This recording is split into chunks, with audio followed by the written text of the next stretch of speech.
We have respected our taxpayers, and we reject woke ideology.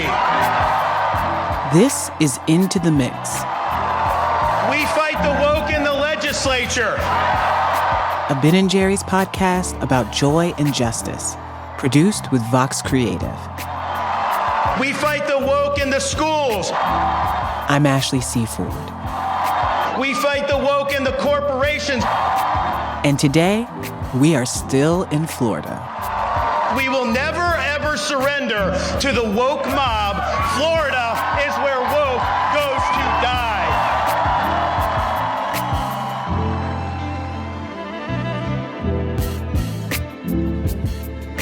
Throughout this mini-series, we've been at ground zero for what feels like a war on honesty, empathy, and the freedom of ideas.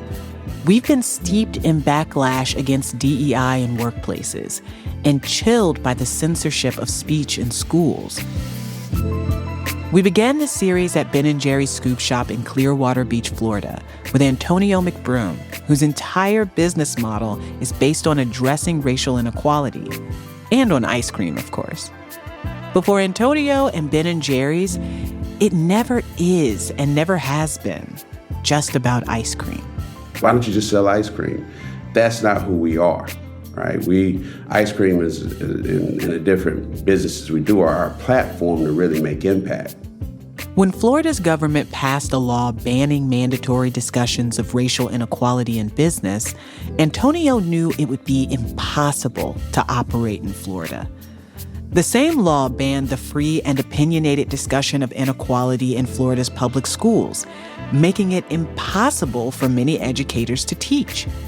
Last episode, we heard from political science professor Anthony Brunello. I couldn't teach my classes without being able to address it.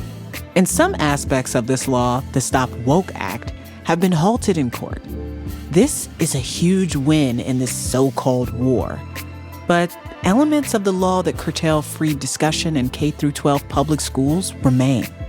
We've heard this from Sarah Hinger of the ACLU.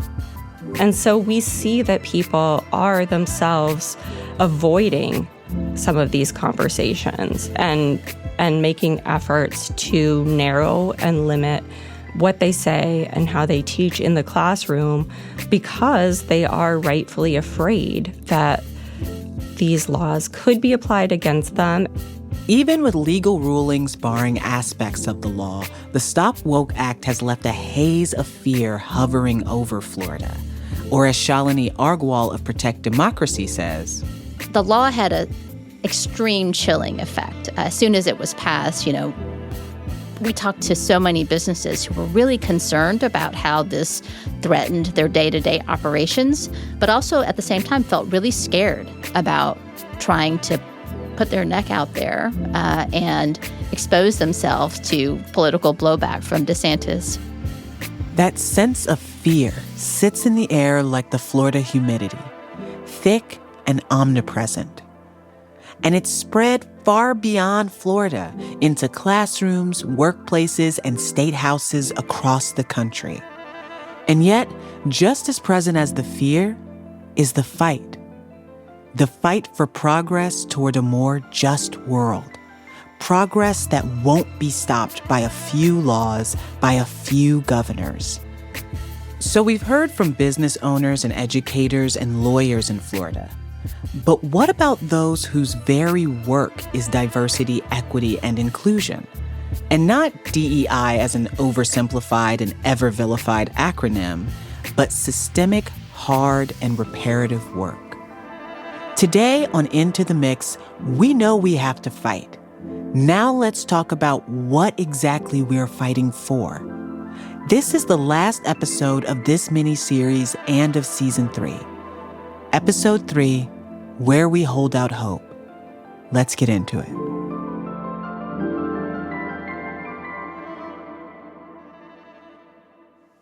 I think some people have coined the term anticipatory obedience, where sort of see where the political winds are blowing. And prior to being told that you must do something, you go ahead and kind of toe the line of what you think is coming anyway. And I do think a lot of businesses in Florida went ahead and did that. When Shalini and her team at Protect Democracy were preparing a case against the business elements of the Stop Woke Act back in 2022, they initially had trouble finding plaintiffs to sign on.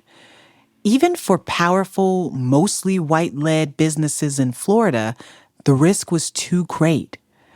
But for Shivara Oren, the risk of not doing anything felt even greater.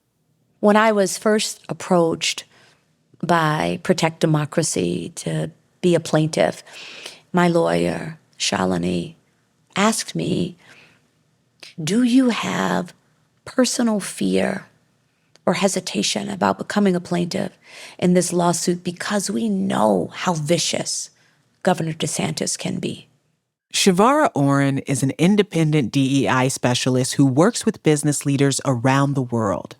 Another plaintiff in the business-focused case against the Stop Woke Act, she is an obvious warrior in this fight.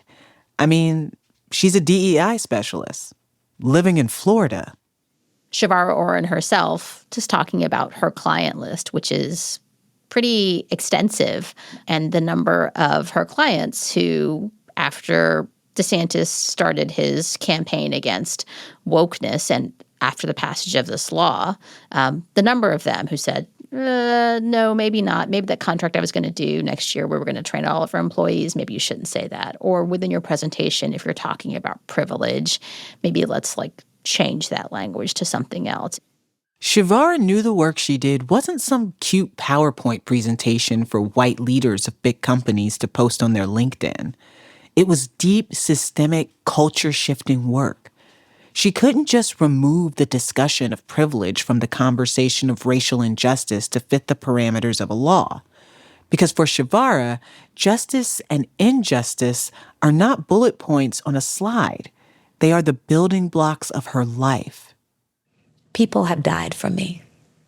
I have no choice but to be a part of this lawsuit. I shared how both of my parents, my father, Reverend James Bevel, one of the inner circle of Dr. Martin Luther King Jr., who was the first to call for the march from Selma to Montgomery, the architect of the Birmingham Children's Crusade, and my mother, Suzanne, who was the lead organizer of the 100,000-person march on the Pentagon in opposition to the Vietnam War. There was no second-guessing that I needed to do this, not just for myself, but for my ancestors, for my descendants. Born to a civil rights leader father and an activist mother, Shivara was shepherded around spaces of activism before she could walk. And this lineage shaped how she saw herself and others in the world before she could even say the word justice. I was inspired by my mother, a white Jewish woman who is my first example of what it means to leverage white privilege. She said that she would be willing to lay her white life down for my black life. Lay her white life down for my black revolution, my black life. Shivara grew up experiencing those around her confronting their own identities and the historical harms waged by and against those identities. She saw her mother actively confronting her whiteness in ways that were uncomfortable and life-altering. Shivara had the lived experience of the principles of diversity, equity, and inclusion before she even knew what DEI stood for or what the work was. I didn't know DEI, diversity, equity, and inclusion, was a sector until 2017, 2018. I realized that in every role that I've ever had professionally, diversity, equity, and inclusion was there, just not something that was stated in job description, but the work that I did. Shivara worked in spaces in higher education and at nonprofits, often doing the sort of work that a DEI practitioner would do without being called a DEI practitioner. She brought the tools and practices of social justice work to her professional life. And it was in these often predominantly white spaces that she saw the need for more than just trainings and workshops. She saw the need for systemic dismantling of worldviews. I was inspired by a talk that Kwame Ture, formerly Stokely Carmichael, gave out at Berkeley, and he said to a group of white students that racism needed to be dismantled where it was most manifest. It's most manifest in white spaces, white homes, white churches, white grocery stores, white places of work. And so I gathered a group of white people, and I created a campaign called White and Woke, long before woke got twisted. So the irony that I created a campaign that I trademarked, by the way, titled White and Woke. And then here I am as a plaintiff in the Stop Woke Act against Governor DeSantis. No coincidences. So this campaign was for white people to do the heavy lifting, to do the work of dismantling racism. Like I've said, the word woke is inextricable from Blackness. It isn't a catch-all for being progressive or liberal, but it's been weaponized so much that its meaning has been distorted. There can be real danger in white people, even white allies, claiming it as their own. It can further distance woke from its true meaning, to never let a power majority shut your eyes to the reality of its oppressive force. I want to say that I was sensitive to the usage of the word woke. Language is powerful, and I wanted to be mindful and respectful of how I was using this in the context of whiteness.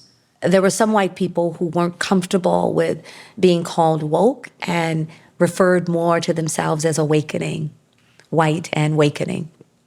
And I appreciated the humility and the understanding that this is evolutionary work.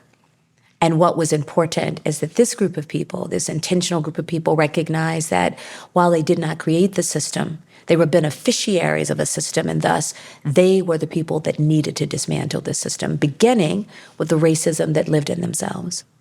Black people, and all people of color, too often carry the burden of attempting to dismantle racism in white spaces, and they are often not paid to do so. What Shivara does in her work is place that burden back on white people. And yes, as a Black woman, Shivara is doing a ton of work to make this happen. She's doing the paid work, to be clear, but she ensures that the weight is collectively carried by white people who are ready to transform from allies into accomplices. For me, it's simply having a higher level of social consciousness, understanding my place in the world and my impact on the world around me and the impact of the world on me, and a commitment to questioning. That's wokeness. And so that was really at the core of White and Woke. I wanted to make sure that it was a space for white people doing the work. And so I wasn't in those rooms. I was collaborating with white accomplices who I trust, who did the heavy lifting of holding white people accountable, and those sessions were hard. And what I was most inspired by were those people who decided to be a part of the campaign, who also wanted to get the learning for their children, who said that in order to break this cycle of whiteness and white privilege and white racism, I have to do it within my own home too. And that was powerful.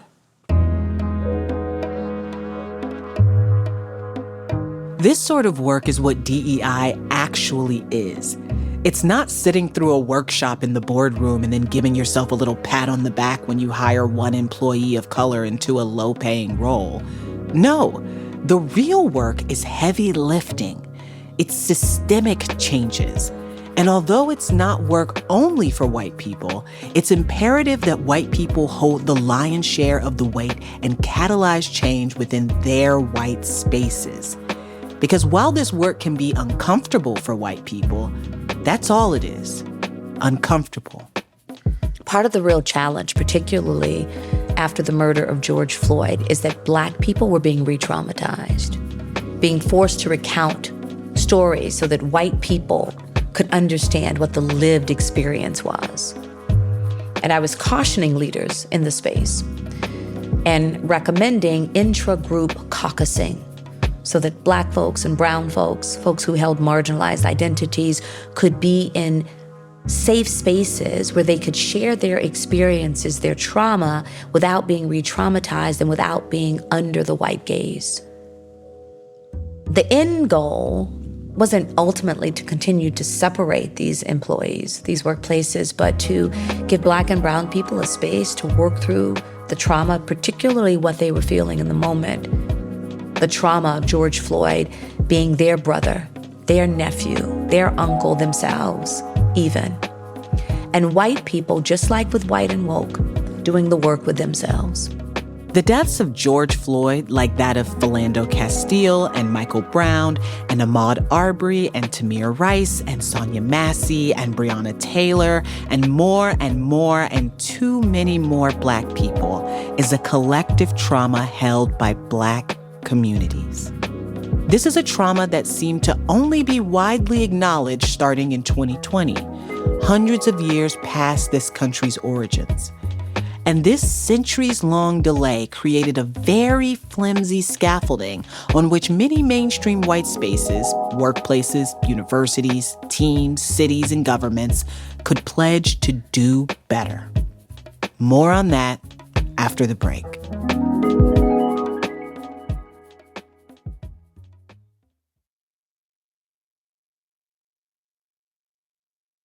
No justice! No peace! No justice! No peace! No peace! No peace! No justice! No peace! No justice! No peace! It's June 2020. I think in the aftermath of the George Floyd murder, there was a burgeoning recognition among a lot of businesses that they needed to take more substantial steps to take stock of where their industries had benefited from systemic racial inequality, and then to take active steps to counter that. In 2020, following the murder of George Floyd, it felt as though every day there was a new pledge to do this, or a commitment to do that, or a not my America. Companies pledged to hire X amount of Black employees by 2030, or add a single person of color to their all-white board by 2050. I could wallpaper my bedroom, no, my whole house, with corporate one-pagers on how they plan to do better. Even amongst all those commitments, very few actually committed to implementing real change. After the murder of George Floyd, corporations were showing up in one of three ways. There was shock and awe. I can't believe that this is still happening in America, which I believe was disingenuous at best, overtly racist at worst, willful ignorance, we might call it. Then there was, I will be in solidarity. I stand with the Black community. There were dozens and dozens of those. The third way that organizations were showing up was taking direct action. And actually, one of the organizations that I used as example in my own modules was Ben & Jerry's. Right on their homepage, they said, we're dismantling white supremacy. There was no room for error or misunderstanding. It was the strongest statement that I had seen of all the statements, and it was a statement that I felt was backed up by institutional work and commitment that had been longstanding prior to George Floyd being murdered.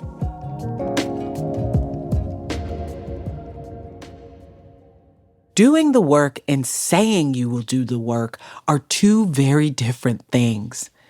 To be fair, I think plenty of organizations intended to do the work they so boldly outlined in 2020. But when that work proved to be hard, it was just easier to type out hashtag Black Lives Matter in a Twitter bio than to untangle white supremacy from the very fabric of an organization. There was so much performative wokeness happening, and at the same time, achieving equity and diversity making people feel included, creating a sense of belonging, those are laudable goals. Those are laudable goals.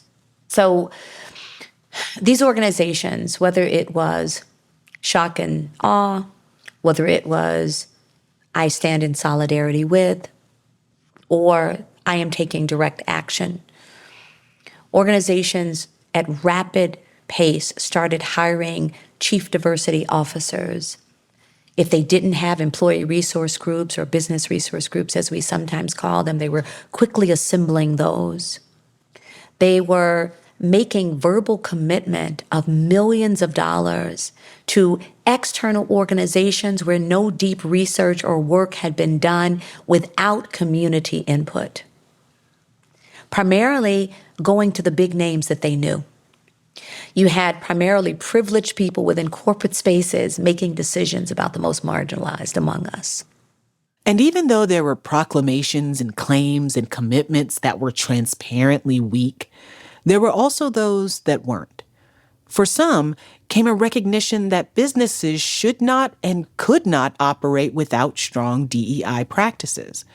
For those organizations that already had DEI programs, because, DEI was not, in fact, invented in 2020, here was a chance to dig a whole lot deeper. However, actually getting organizations, especially those unaccustomed to dismantling systemic racism, to do more than post on Instagram was monumentally difficult. In an effort to quickly respond, many organizations, because they did not understand the sector of DEI, didn't understand the interconnectivity between social justice and diversity, equity, and inclusion. And I believe as a practitioner, when we think about DEI and the fact that it came out of HR and compliance, I don't believe that a DEI effort within an institution is ever effective without a social justice component looking through that justice lens. For many corporations, they were terrified of the language of social justice because for them, that's radical. That's civil rights marching in the streets. That could even look like Stonewall or the women's suffrage movement as they were thinking about the language of justice. So getting them to embrace language was challenging. It was uncomfortable. When I first got wind of this so-called war on woke, this backlash against DEI, I thought, y'all have chosen the wrong target. Like, DEI is a corporate tool, something to tack on to business as usual. It's something businesses ought to do to keep up with the times, rather than something they have to do to dismantle systemic racism. But the latter is the sort of DEI work Shavara does. She isn't just there to run a workshop where you make a list of your privileges and compare them to the person sitting next to you. She is in that room to inspire radical change. I had a CEO of a global nonprofit ask me to take his leadership team to Selma, Alabama, for a 3-day experiential journey. He said, I want my predominantly white leadership team to understand leadership through the prism of slavery, mass incarceration, and white supremacy. And so we traveled to Selma and Montgomery. We walked across the Edmund Pettus Bridge. We spent time at the Voting Rights Museum. We spent time in Montgomery at the Equal Justice Institute, at the Lynching Memorial and the Legacy Museum. And these leaders were transformed.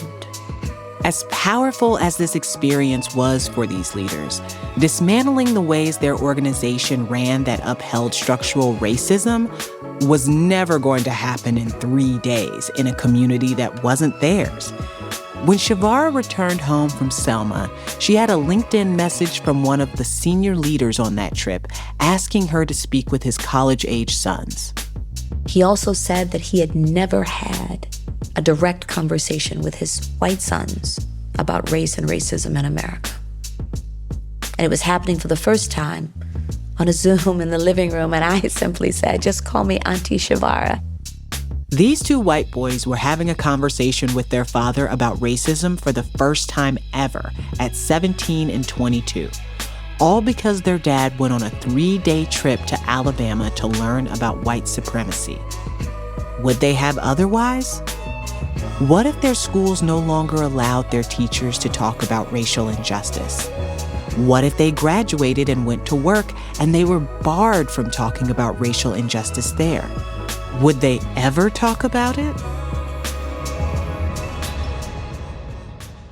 Honestly, this question is baffling to me because it wouldn't even remotely apply to anyone but a white person.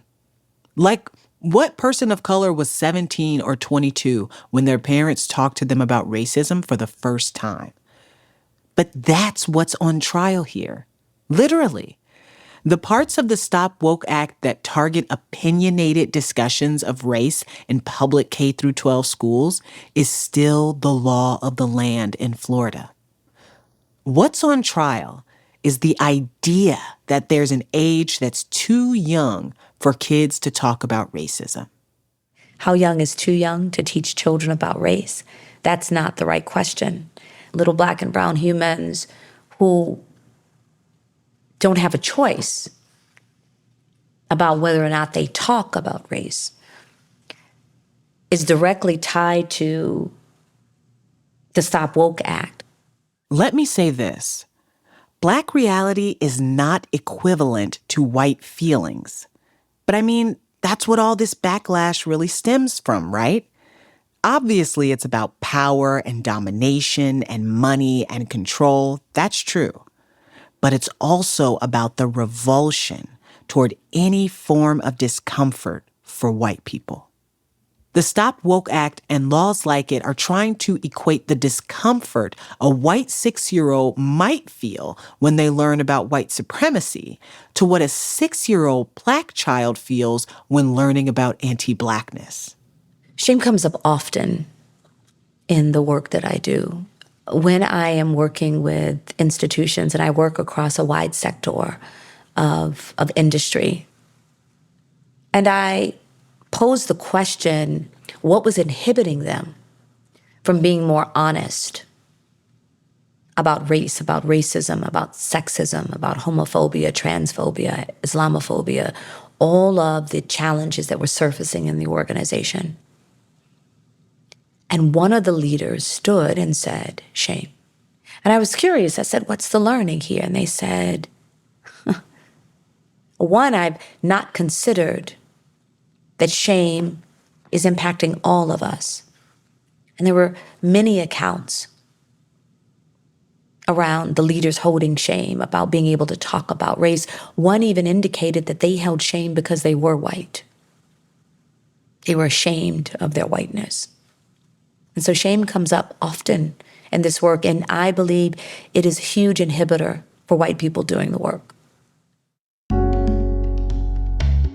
One of the reasons the rapid wave of DEI expansion in 2020 was such an easy target for backlash was because it made white people feel shame. Shame is hard. It's red hot and raw. It makes you want to cover your face and throw up all your defenses, and most white people don't want to feel shame. Many white people don't want to feel it with so much force that they reject its existence. And some people don't want to feel it with so much force that they enact laws to make sure no white people have to feel it. Because if white people were actually asked to feel the depth of white shame, were allowed the chance to sit with it, uncover it, share it, and dismantle it, the systems we have built on the back of white supremacy would topple all around us.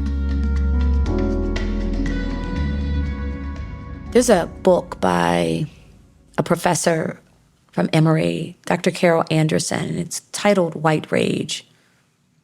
And she talks about, and I'm certainly paraphrasing, that white rage is in response to Black excellence, Black progress. And whenever there is progress, there's always backlash. There is always opposition, because it will rear its ugly head. Maybe not right now, because so much attention and focus was on what had just happened in the streets that all of us bore witness to with George Floyd. And many of them wouldn't listen. They couldn't wrap their minds around what a strategy for opposition that had not yet occurred would even mean. They also were not yet experiencing opposition. And so you had no scaffolding to support these broad, lofty goals of dismantling racism within institutions. There were a lot of flubs. You saw a lot of mistakes. The lifespan of a chief diversity officer was, I want to say, maybe 3 years or so. I was working with chief diversity officers who weren't lasting 6 months. Burnt out, unsupported, oftentimes brought in, and the moment the moment these leaders, these chief diversity officers started to enact change, were told, well, that's just too much change. Just too much change. Right there. That's it. That's the reason that it's easier to have a parade or a board meeting or post a black square or say that you're going to do better rather than actually doing better today and tomorrow and the next day after that.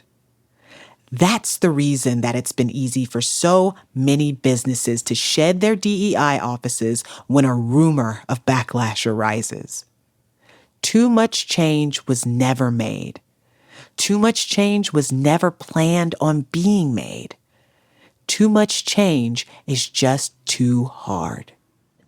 Oftentimes, the work is disconnected. There's a lot of programmatic work that's happening that doesn't have to do with institutional change. Let's put up pride flags and Black Lives Matter t-shirts, as opposed to really looking at the inequitable business practices we have that have led to inequitable pay between our Black employees and our white employees. Those are the systemic institutional shifts and changes. The reason that I believe that many of these DEI strategies are now imploding is because they did not incorporate them into the culture of the organization. It was window dressing. It was a check the box. It was a parade. It was a panel discussion. Because these organizations have not managed to build the DEI efforts into the very structure of the organizations, they're falling apart.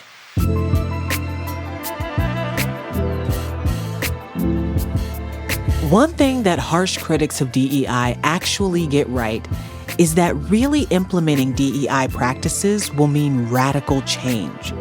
In that vein, I hate to say it, but calling an act that is trying to stop DEI the Stop Woke Act is actually pretty accurate.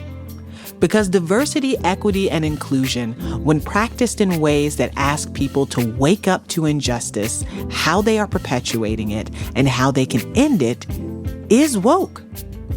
Progress, real culture-shifting progress, is impossible to measure. Yes, you can share stats on the number of DEI professionals in the country, or schools teaching about race, or how people vote or don't vote, or show up to vote, or have access to vote. But real progress, real change, is subtle and radical. It's hard and it's uncomfortable, and it asks literally everything of you. But what is quantifiable is the number of bills introduced since 2023 that attempt to curtail speech about racial injustice. 85. What's quantifiable is how many are now laws. 14. What's quantifiable is how many employees and students have been barred from opportunities to be uncomfortable or be seen or be heard. Millions. The work of DEI didn't start in 2020. The principles of woke didn't start when the word was weaponized. The hard work of questioning, waking up, being uncomfortable, and deciding to fight for equity and justice has been around a lot longer than the words DEI and woke.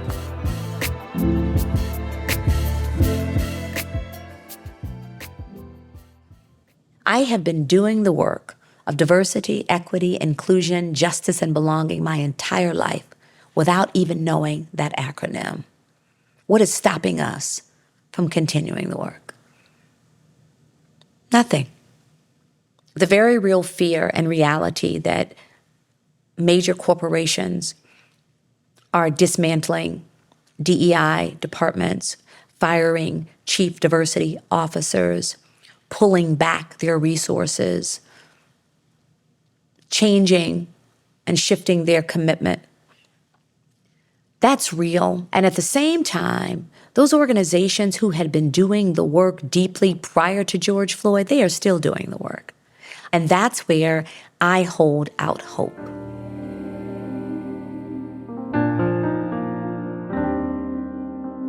And that's where I hold out hope. And where else do we hold out hope? Well, one place is a beautiful little ice cream shop in a Florida beach town. There's music and laughter and karaoke on Wednesdays. It smells like waffles and joy.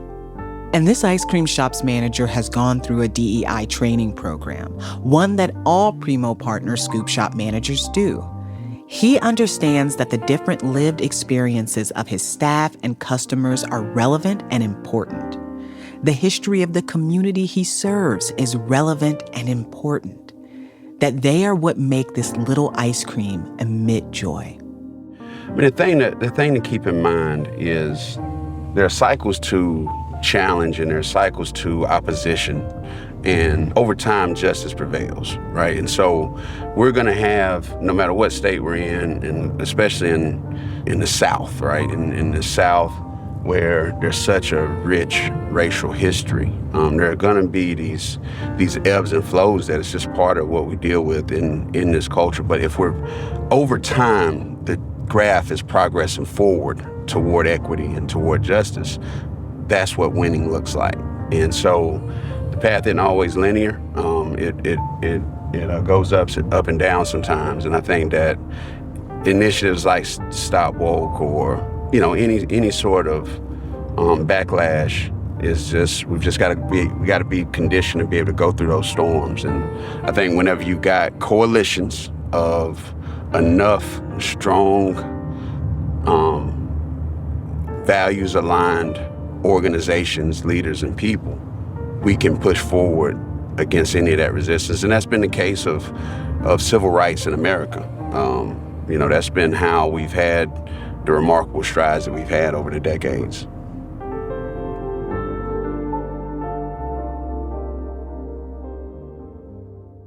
Something that's frustrated me throughout this series is that the injustices are just so obvious. Like the attacks on DEI and freedom of discussion and learning in schools and in workplaces and in society are not even trying to hide their true purpose.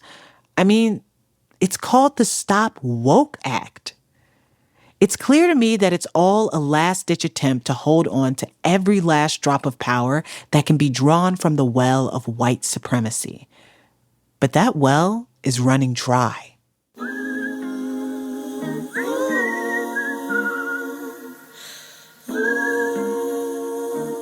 We've spent hours together this season bearing witness to the enormous challenges communities face in this country. The criminalization of poverty in Missouri, the cancer-causing industrial nightmare in Louisiana, the attack on voting rights in Georgia, and the blatant destruction of truth, empathy, and honesty in Florida. And yet, each one of these stories has made one thing very clear to me: that joy is an act of resistance and resilience, and that the never-ceasing commitment to joy is what has allowed all of our guests this season to keep fighting. I mean, joy, the experiencing of it, the sharing of it, the fight for it is everything. Rise, St. James! Rise, St. James! Rise, St. James! Joy is mine. Joy today is mine. I told Satan, get me behind. Victory today is mine. I know. Are we going to raise some money tonight? All right, which table's winning again? My pleasure. You guys want to come in and get out of the heat? Yeah. 13, lucky 13. We hope so. Well, I am table 14, and I just want you all to know that I am actively rooting against you. And that's okay. That's okay. The best way to actually shift an environment that is intended to create fear is to saturate it with love and joy. That's how you combat fear. A day without dessert is a disaster, and we live by it. Whether it's just a little small scoop of ice cream or something. We need hope that victory is possible, that it's tangible, that it rests somewhere just on the horizon. At Into the Mix, we bring you these stories to center not just the fight for justice, but the immense joy of achieving true, sustainable, immovable justice. That's why we make this show about joy and justice. This is why Ben & Jerry's will never be just about ice cream. Ice cream is an experience of joy, a treat, but nothing tastes better than true justice in our communities. So Ben & Jerry's uses ice cream and their platform in service of creating real, tangible change. It's never been just about the ice cream. It has always been about the people. Into the Mix is a Ben & Jerry's podcast produced with Vox Creative. This episode was written by Jules Bradley. The Vox Creative team includes lead producers Priscilla Alabi and Jules Bradley, production supervisor Taylor Henry, and production manager Jessica Bay. Martha D. Sally is our supervising producer. Anu Subramanian is our executive producer. The team also includes Amy Wenzel, Senior Manager of Creative Services, Michelle Blam, Associate Director of Project Management, Director of Post-Production Greg Russ, and Post-Production Manager Andrew Hammond. Kyle Neal engineered this episode. Felicia Dominguez is our Junior Engineer. Original music by Israel Tutson. A special thank you to Adjoa Jimabrimpong, our sensitivity reader, and Zoe Malik, our fact checker, for their expertise, and to Ariane Young for her support. The Ben & Jerry's team includes Jay Tandon, Jay Curley, Sanjana Mahesh, Chris Miller, and Palika Makam. We license clips from C-SPAN for this series. I'm Ashley C. Ford. Thank you for listening.